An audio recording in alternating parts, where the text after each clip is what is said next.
You know that moment, right? You're watching a hero on screen, they're beaten down, pushed to their absolute limit, and then, boom! They just erupt in this spectacular, world-shaking glow of power. Well, that's exactly what we're breaking down today. We're going on a journey from fiction's most epic power-ups to something very, very real, personal presence. We've all seen it 1,000 times. That brilliant, crackling energy that just screams, "The game has changed." But what is it really? Is it just a cool special effect to make the fight look better, or does it represent something, deeper? In this explainer, we're going to dig into that very question, and I think you'll be surprised by how much of that fictional power actually translates into the real world.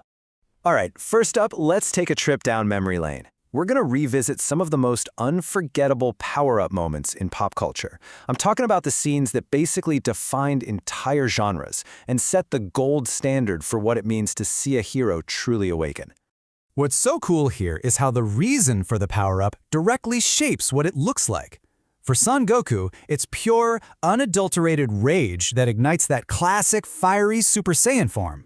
With Ichigo, it's all that intense training finally paying off, unleashing this crushing spiritual pressure that he has to learn to control. And then you've got Naruto, where sheer desperation unlocks the Nine Tails chakra, a bubbling red cloak that's almost as dangerous to him as it is to everyone else. You start to notice a pattern, right? Storytellers have this shared playbook to make these moments hit with incredible force.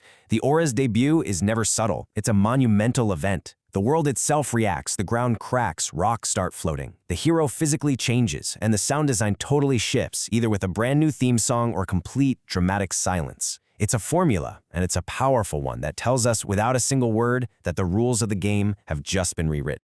So, yeah, the light show is amazing. But that's not the whole story, not by a long shot. Now we're going to get into the why behind the spectacle, because that's where the real power is hiding. And this, right here, this is the key to the whole thing. The glowing aura, the new hairstyle, the floating rocks, it's all a visual metaphor. It's the storyteller showing us, on the outside, a deep internal battle that the hero has just won. The power-up isn't just a new move, it's the reward for them finally completing a huge piece of their character arc. So one way this happens is through what we can call power through resolve. This isn't about doing more push-ups. This is when sheer willpower becomes a tangible force. It's the moment a hero's spirit, their moral conviction, gets so strong that it literally starts to change the world around them. And then, of course, you've got the classic, power through training. Oh yeah, this is the payoff we all love to see after a long, grueling training arc. The hero has put in the hours, they pushed their limits, and they finally shattered that skill ceiling. This is the moment they get to unleash the results of all that hard work. And maybe the most complex, the deepest one, is power through integration.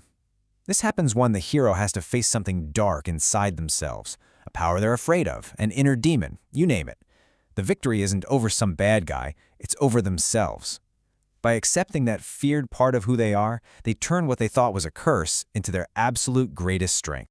And check this out, because it shows how these ideas work even without flashy energy beams. Look at Aragorn. His power-up is becoming king. The catalyst, his resolve to sacrifice himself for his friends. His new power isn't a magic spell. It's the moral authority to command an army. And what does he do with it? He leads a suicidal charge. Now contrast that with Luke Skywalker. His catalyst is integration, accepting his connection to his father. His power is moral certainty, and his ultimate act is the complete opposite of Aragorn's. He throws away his lightsaber, refusing to fight. Two totally different paths, but two equally powerful legendary hero moments.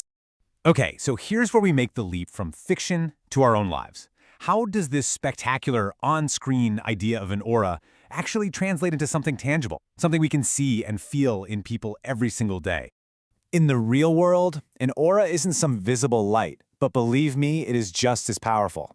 It's that invisible energy a person gives off. It's this potent mix of their confidence, their authenticity, how real they are, and their sense of purpose all coming together. It's the reason some people can walk into a room and, without saying a word, they just command attention, while others kind of fade into the background. You felt this before. So how does this real-world aura even ignite? Well, the pattern is remarkably similar to our fictional heroes. First, you get the challenge, a crisis, a moment that demands more from you than you think you have. Then comes the decision, that critical choice to face your fear instead of backing down. That leads to alignment, where your confidence, your purpose, and your true self all just click into place. And finally, ignition.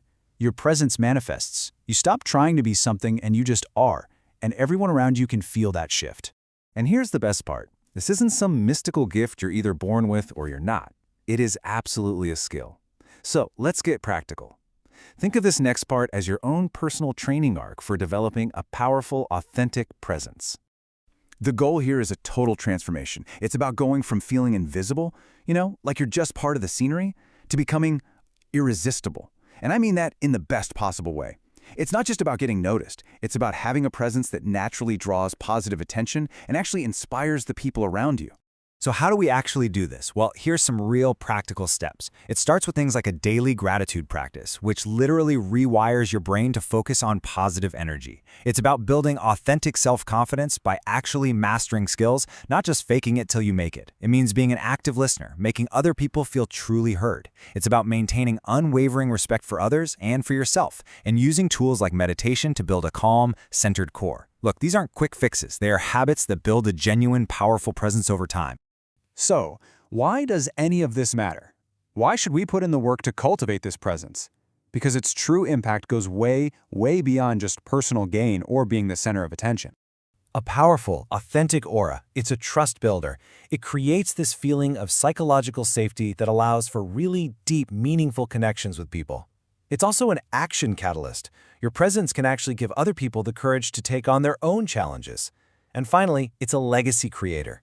Your positive influence doesn't just stop with you, it ripples forward through every single life that you touch. So listen, the potential for that heroic presence, it's already inside you. It's not a question of if you're capable, but if you're willing to begin.